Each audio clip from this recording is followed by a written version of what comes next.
முருகனுக்கு என்ன சொல்லணும்? அரவரான்னு சொல்லணும், பச்சை துணி போட்டு போகணும். அப்பா பேஸ்புக் வாட்ஸ்அப்பை திறந்தாவே சங்கிகளுக்கு அடிதான். எனக்கு கூட நகைச்சுவை வராதுன்னா நகைச்சுவை வருது. எப்படின்னு கேட்டீங்கன்னா, குன்றத்திலே குமரனுக்கு கொண்டாட்டம், சங்கிகளுக்கெல்லாம் திண்டாட்டம். நம்ம முதலமைச்சர் என்ன பண்றாரு? எல்லாரும் திண்டாட வச்சிட்டாரு, பேசவே இல்லை. அவ்வளவு பெரிய திண்டாட வச்சிட்டாரு. RSS காரனுக்கு ஒண்ணு நீதிபதி இறுதியாக முடிச்சாரு. RSS காரனுக்கு ஒண்ணு புதுது இல்லை இந்த தீர்ப்பை கொடுக்கிறது. எல்லாரும் அதிர்ச்சி அடைந்தாங்க, நாமளும் அதிர்ச்சி அடைஞ்சோம். அவன் தமிழ்நாட்டில் 10 வருஷம் ஆகும்னு வச்சோம். எப்படி துணிச்சல் இருந்தா தீர்ப்பு கொடுப்பான்? எந்த தீர்ப்பு? நீ எல்லா கல்லுல போய் நீ தீபத்தை ஏற்றுங்க.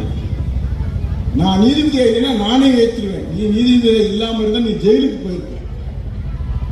நீ தப்பித்தவரை என்ன செஞ்ச? நீதிபதி உட்காண்ட. சங்கிகள் என்ன செய்வானா? நீதிபதி உட்காந்து புதுசு